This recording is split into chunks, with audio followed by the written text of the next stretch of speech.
우리 오늘 주시는 말씀은 욥기 23장 8절에서 10절 말씀 우리 함께 보도록 하겠습니다. 욥기 23장 8절부터 10절. 제가 주보를 만들 때는 10절까지 했는데 어젯밤에 좀 하면서 11절까지 보면 좋겠다 생각이 들어서 11절까지 읽도록 하겠습니다.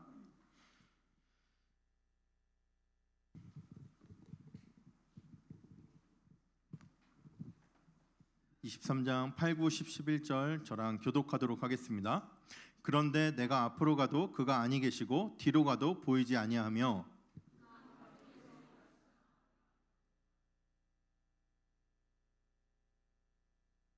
그러나 내가 가는 길을 그가 아시나니 그가 나를 단련하신 후에는 내가 순금같이 되어 나오리라.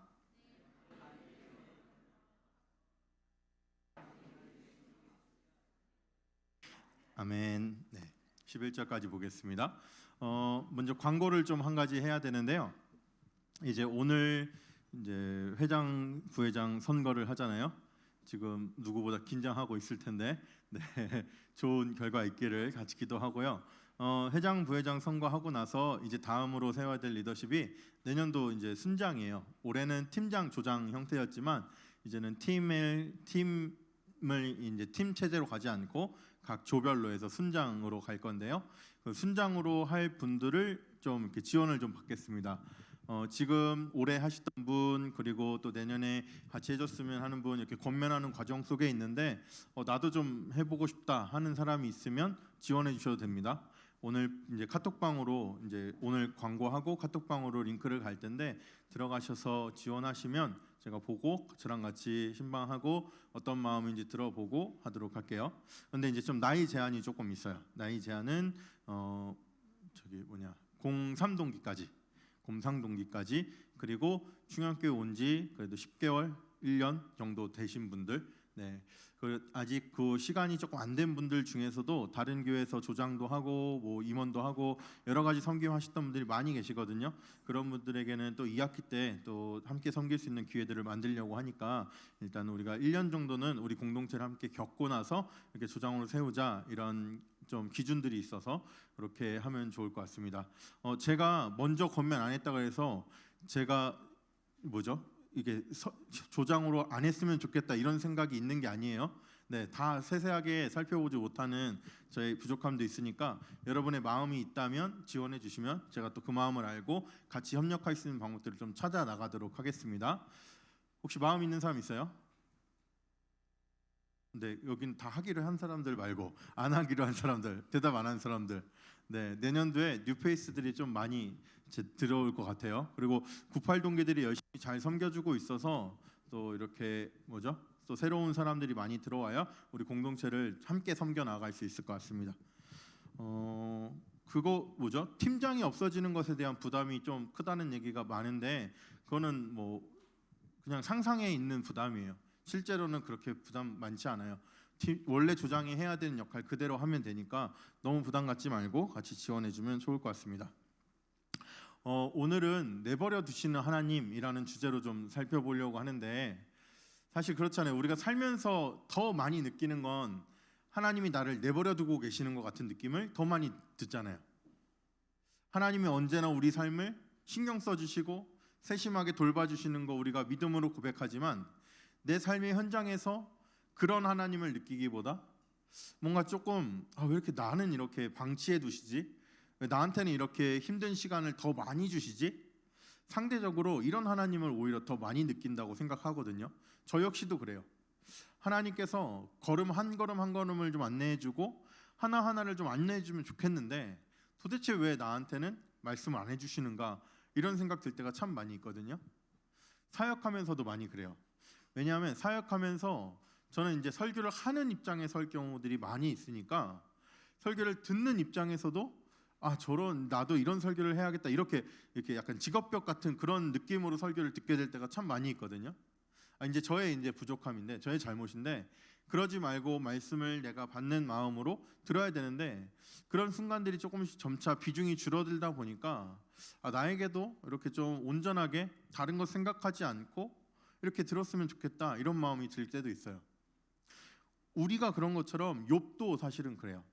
욥에 대해서는 우리가 많이 알고 있을 텐데 욥이 고백하는 하나님을 향한 마음의 절정이 오늘 본문이었습니다. 8절 9절 말씀 한 번만 더 읽어볼까요? 읽겠습니다. 시작.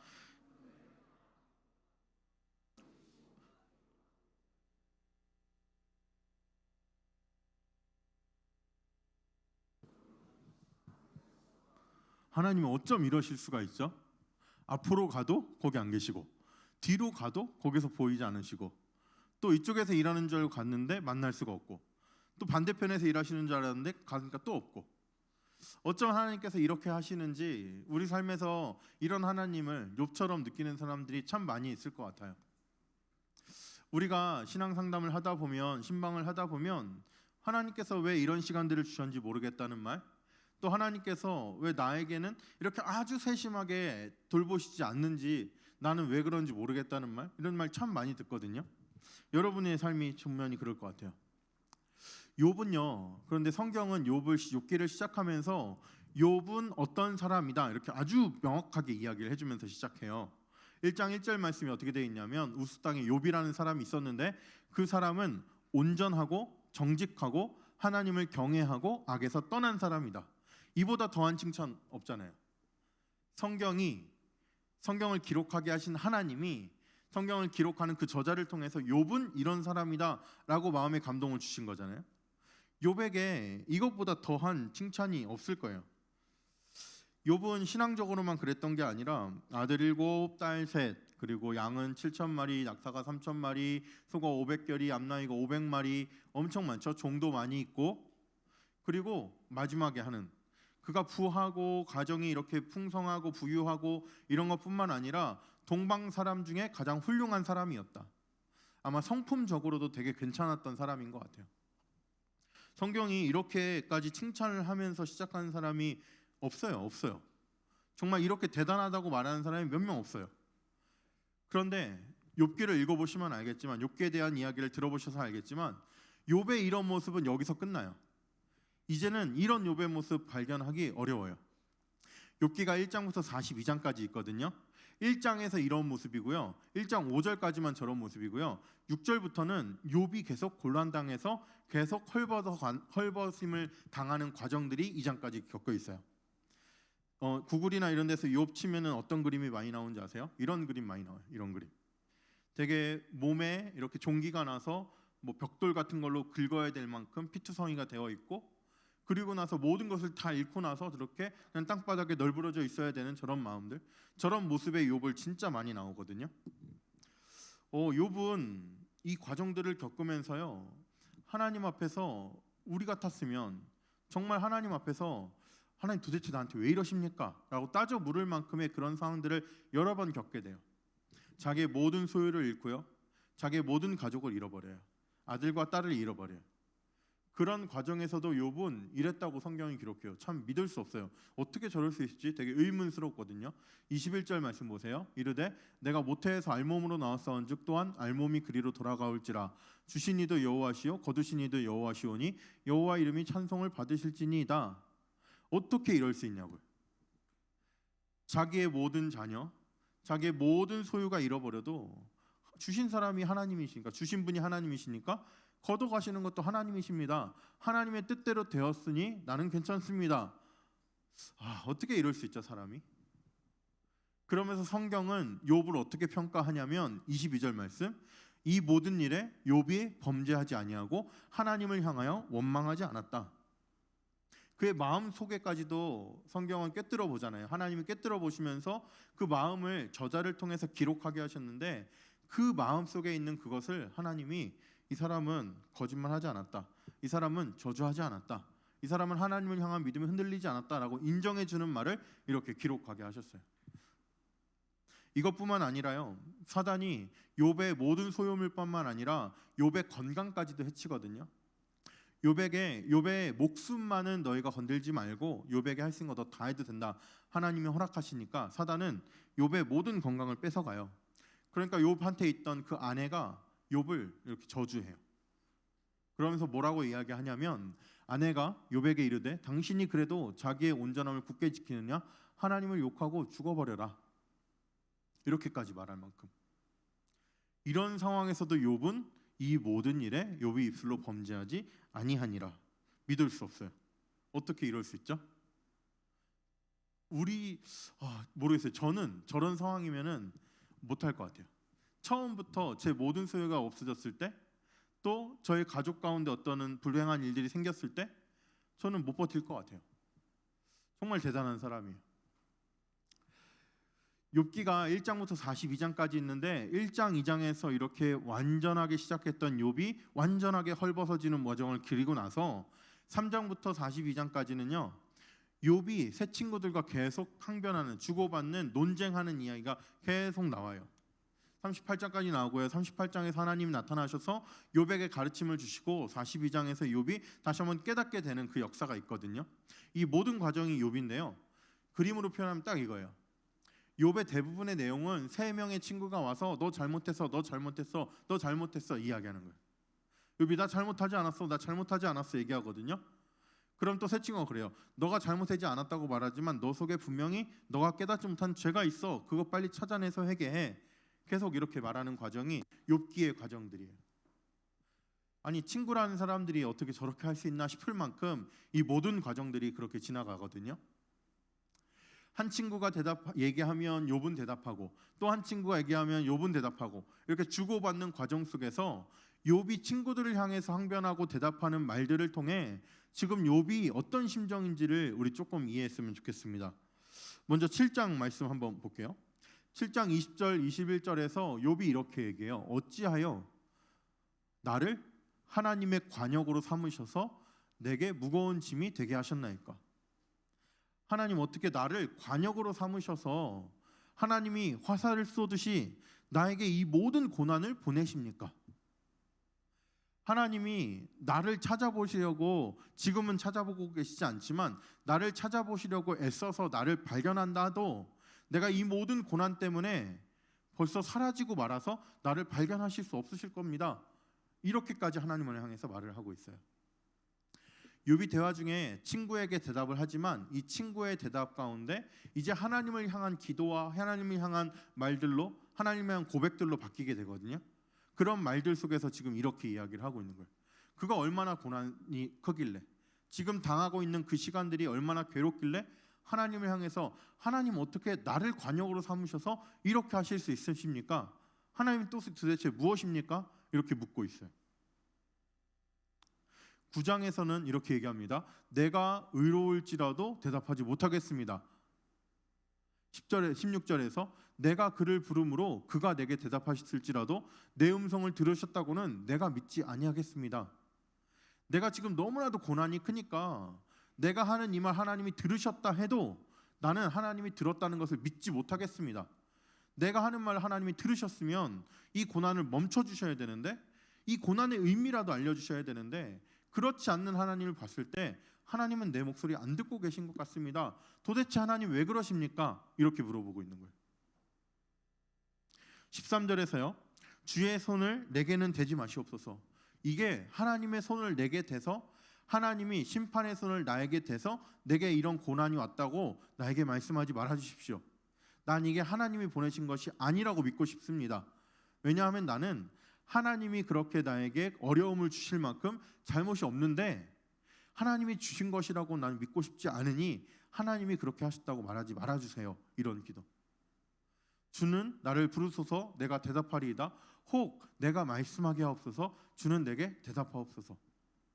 나는 하나님과 좀 대화해보고 싶습니다. 말해보고 싶습니다. 지금 이 상황이 어떻게 된 건지 좀 이야기를 속 시원하게 좀 해보고 싶습니다. 하나님, 이런 마음으로 계속 하나님을 향해서 자기의 마음을 표현하고 있어요.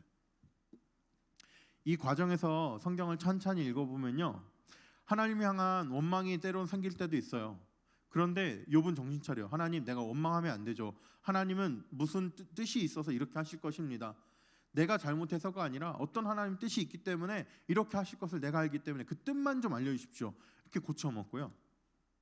나에게 무슨 잘못이 있나를 돌아봤지만 아니요, 난 잘못이 없는 것 같습니다. 하나님, 확실히 확인해봤는데 나한테 잘못이 없습니다. 하나님, 나한테 하나님의 뜻을 좀 알려주시옵소서.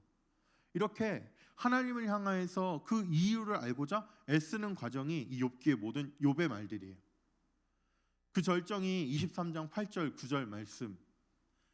앞으로 가도 하나님 안 계시고, 뒤로 가도 안 계시고, 왼쪽에서 일하시는 것 같아도 거기 가도 안 계시고, 오른쪽 가도 안 계시고, 그럼 어디 계시죠 하나님? 여러분 마음은 어떠세요? 이렇게 고백해 본 적 있으세요? 하나님, 도대체 내 삶 가운데 어디서 역사하시는지를 모르겠다고 고백하는 것들. 26살 때 제가 이렇게 했던 것 같아요. 그때 욥기를 한 3번 읽었던 것 같아요. 그 시간들이 저한테는 되게 이해되지 않는 시간들이 많이 있었거든요. 물론 제 인생의 어떤 큰 흐름 때문에도 이해 안 되기도 했지만요. 작게 제가 겪는 일들이 참 이해되지 않았어요. 저는 이 사회가 이렇게 매끄럽게 돌아가지 못하는 모습을 보면서 되게 분노했던 사람이거든요. 예를 들어서요, 이런 일이 있었어요.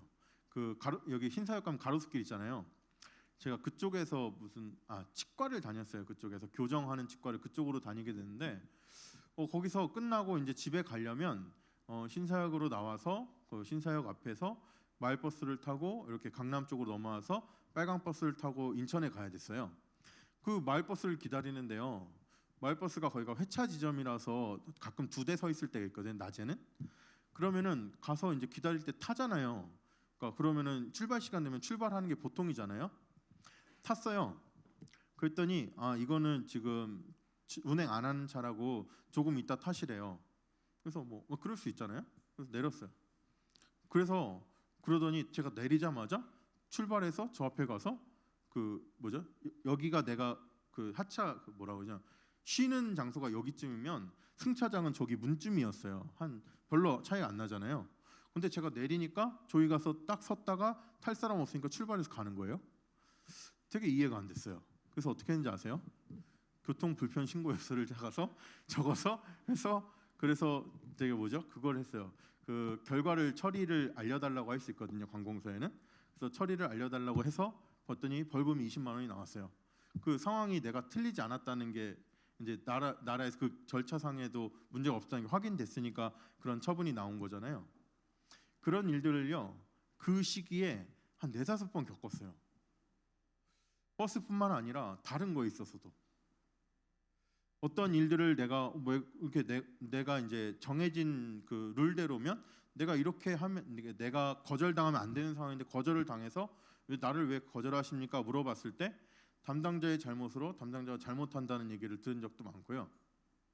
그래서 그런 과정들을 보면서 이 사회는 왜 이렇게 돌아가지? 되게 불만이 되게 많았어요. 그때 욥기를 진짜 많이 읽었어요. 그러면서 정말 하나님이 이 세상을 창조하신 거 믿습니다. 그런데 하나님은 그리스도인들의 마음에서만 작용하시는 하나님이 아니라 이 세상 모든 만물의 질서를 하나님 주관하고 계신다고 그랬는데 왜 이런 일들이 이렇게 많이 나타나는 겁니까? 이런 질문을 하나님을 향해서 되게 많이 던졌었어요.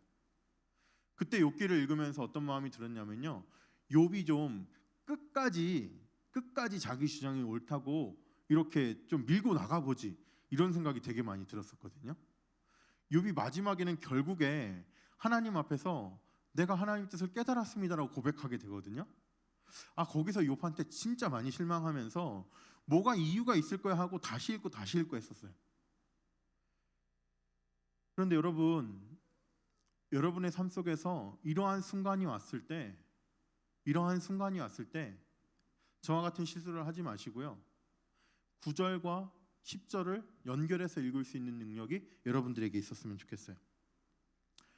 오늘 성경책에 있으신 분들을 보면요, 이렇게 되어 있어요. 8절, 9절 그리고 10절에서 새로운 문단이 시작되는 표시, 동그라미. 저거는 이제 성경을 기록한 저자가 이게 문단을 나눠놓은 건 아니고요.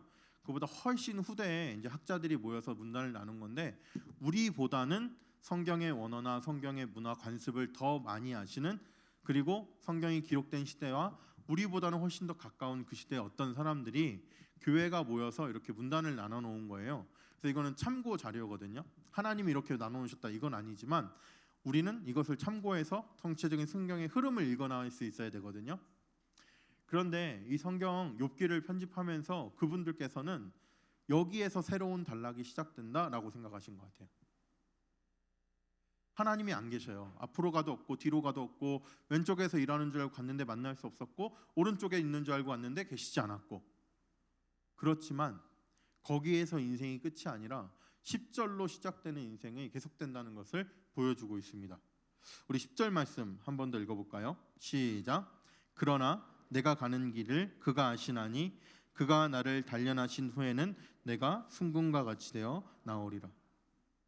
9절에서 10절을 고백하기까지요, 시간이 오래 걸리면 오래 걸릴수록 하나님이 나를 내버려 두시는 것 같은 느낌을 너무 많이 받아요. 우리는요, 하나님이 나를 내버려 두시는 것 같은 8절과 9절의 상황에 놓여 있을 때요, 우리는 거기에서 무엇을 해야 되냐면 10절로 빨리 나아갈 수 있도록 우리의 마음을 다잡아야 돼요. 하나님께서 이 과정들을 통하여서 여러분들의 신앙을 한 걸음 더 성숙시키려고 하시는 것일 수도 있어요. 아니면 나는 지금 너무 힘들다고 느껴지지만 하나님이 보시기에 이거 너 그냥 할 수 있는 거야, 그냥 수월하게 넘어갈 수 있는 건데 왜 거기서 힘들어하고 있어? 나를 향해서 책망하거나 채찍질하거나 내가 빨리 한 걸음 더 나아가기를 바라시는 마음으로 계실 수도 있어요. 또 하나님께서요, 이런 과정에 있는 우리를 향하여서 우리가 알고 있는 모든 신앙의 지식들을 동원해서 우리가 알고 있는 모든 신앙이 한 번 더 정리되길 바라시는 마음들이야. 이런 시간들 겪어보신 분들, 그 부분들을 이렇게 극복해 보신 분들 어떻게 극복하셨나요? 이런 상황이 오면 그냥 가만히 있나요? 하나님이 알아서 해주세요 이렇게? 아니죠. 우리의 대부분은 열심히 찬양도 들어요. 열심히 그걸 통해서 기도도 해요. 말씀도 들어보고요, 큐티도 하려고 애써보고요, 내가 아는 모든 신앙적인 방법들을 동원해서 내가 신앙으로 바르게 서려고 애써봐요. 그 과정의 경험들이 다 있으시잖아요. 그 경험들을 통해서 우리는 빨리 9절에서 10절의 고백으로 넘어가는 것이 우리는 우리의 신앙이 유익하다는 점이에요. 오늘 이 설교를 준비하고 어제 리더들과 나눔을 하고 또 어젯밤에 이제 마무리를 하면서 다시 한번 성경을 펴서 읽는데요, 제가 어제 리더들에게 나눠주지 못한 또 다른 은혜를 저에게 또 말씀을 통해서 깨닫게 해주시는 바가 있었어요. 9절 말씀에 보면요, 내가 왼쪽에서 일하시나 내가 만날 수 없고, 저기에 보면은 저 글씨가 이제 히브리어예요. 지금 전쟁하고 있는 이스라엘의 글자예요. 보면은 이제 오른쪽에서 왼쪽으로 쓰는데요, 하나 둘 그 짝대기 하나 있고 그 옆에 있는 글자 하나 둘 세 글자 있죠. 그 세 글자와 11절 보세요. 내 발이 그의 걸음을 바로 따랐으며 해서 왜 오른쪽에서부터 하나 둘 세 글자 같죠. 이게 같은 단어예요. 아하츠라고 읽는 단어인데요. 어제 성경을 다시 한번 읽고 이렇게 하는데, 다시 한번 확인을 하는데 나는 10절까지 본문을 잡고 거기에서 이제 메모리를 하려고 했는데 11절을 보니까 말씀이 다시 한번 생각이 났어요. 다시 한번 이 의미들을 생각해 볼 수 있게 됐어요. 왼쪽으로 해셔서 갔는데 만날 수가 없었어요. 그러나 나의 가는 길 그가 아시나니 그가 나를 단련하신 후에는 내가 정금과 같이 순금과 같이 되어서 나오리라. 내 발이 그의 걸음을 바로 따라가서 그의 발걸음을 만나서 나도 함께 걸어갑니다. 이렇게. 여러분, 8절과 9절 같은 상황 속에 있을 때 어떻게 해야 될지 모르는 그때 하나님을 향해서 나가야 돼요. 하나님이 내버려 주시는 그때가 여러분이 성장할 수 있는 때이고, 하나님이 내버려 주시는 그때가 여러분이 알고 있는 모든 신앙의 유익한 것들을 종합해서 내 것으로 한 번 더 이렇게 갖출 수 있는 그러한 좋은 시기가 되는 거예요. 그래서 8절 9절에서만 머무는 것이 아니라요, 빨리 10절의 고백으로 넘어가서 우리가 그렇게 고백하고 하나님께 나아가게 될 때 하나님의 발걸음을 찾으려고 애써도 찾을 수 없었던 그 하나님의 발걸음이 내가 만나게 되고 그 발걸음을 따라가게 되는 그러한 신앙이 우리 모두의 삶 가운데 이루어진다는 거예요. 여러분, 저는 여러분들에게 설교하면서 몇 번 표현을 했지만 한 번의 설교로 모든 것을 완벽하게 설명할 수 없어요. 저는 이 여러 번의 설교를 통해서 큰 흐름을 여러분에게 주고 싶어요. 그래서 몇 주의 설교가 합쳐져서 하나의 큰 메시지가 이루는 걸 되게 그런 쪽으로 추구하고 있거든요. 우리가 지난 4주 동안 이런 말씀을 들었어요. 찾아오신 하나님, 찾아가야 하는 하나님, 간섭하시는 하나님, 내버려 두시는 하나님. 이 반대의 경험에 하나님에 대한 이야기를 들으면서요, 우리는 여러분의 신앙 가운데 아주 큰 흐름이 만들어졌으면 좋겠어요. 여러분 지금 어느 상황에 놓여 계세요? 우리가 내버려 두시는 하나님을 느끼고 있잖아요. 그럼 찾아가야 되는 하나님을 찾아가세요. 그러다 보면 하나님께서 나에게 찾아오시는 경험을 해요. 하나님 찾아오셔서 나의 삶을 아주 세밀하게 간섭하시고 나의 삶을 아주 세세하게 신경 써주시는 그 하나님을 느끼게 돼요. 우리가 지금 이 상황에 놓여 있다면, 내버려 두신 하나님을 경험하고 있다면 여기에서만 허우적거리는 것이 아니라 여기에서부터 하나님을 찾아가고 찾아오시는 하나님을 만나고 그 찾아오신 하나님께서 내 삶을 아주 세밀하게 신경 써주시는 것들을 경험해 나아갈 때 우리의 신앙은 한 걸음 성숙할 수 있어요. 여러분이 지금 하나님께서 아주 세밀하게 여러분의 인생을 살펴보고 계세요. 그러면 여러분이 어느 순간 그랬던 하나님이 갑자기 사라진 것처럼 나를 내버려 두실 때도 있어요. 당황하지 마시고요. 그때 내가 하나님을 만났던 경험들을 통해서 빨리 10절의 말씀을 고백하면서 그러나 나의 갈 길을 주님께서 아십니다. 이 모든 고난의 연단의 시간이 끝나고 내가 전근과 같이 순근과 같이 하나님께 나아가겠습니다. 고백하면서 하나님을 향해서 찾아 나아가세요. 여러분의 인생 가운데 이러한 큰 신앙의 흐름이 만들어져서 어떤 상황 속에서도 다양한 하나님 속에서 다양한 하나님을 경험하고 느끼면서 여러분의 신앙이 계속해서 단단하게 다져졌으면 좋겠어요.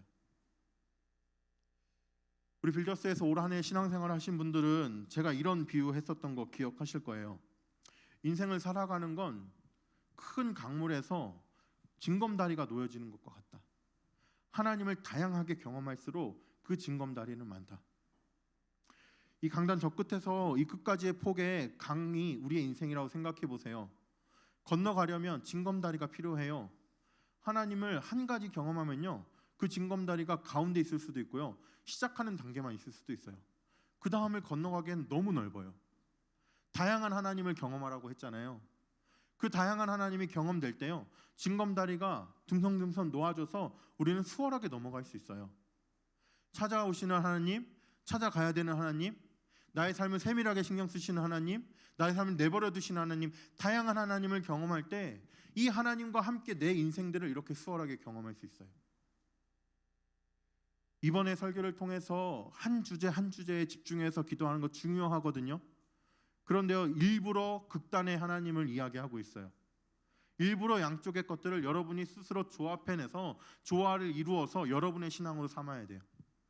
단순히 두 가지만 그렇게 하지 마시고요, 네 가지를 그렇게 하시고요, 6가지, 8가지를 그렇게 하시고요, 1년의 모든 신앙을 그렇게 조화롭게 해서 내 신앙으로 만들어 가셔서 올해보다는 내년이 훨씬 더 나은 신앙이 될 수 있도록, 내년보다는 10년 후가 훨씬 더 나은 신앙이 될 수 있도록, 여러분이 청년의 때가 아니라 작년의 때에는 훨씬 더 나은 신앙이 되어서 모든 믿는 자들에게 귀감이 되는 그런 신앙이 될 수 있도록, 여러분의 이런 큰 흐름 가운데 하나님을 깊이 만났으면 좋겠습니다. 우리 함께 이 시간 찬양하면서 기도할 텐데요, 욥의 고백이라는 찬양을 함께 하도록 하겠습니다.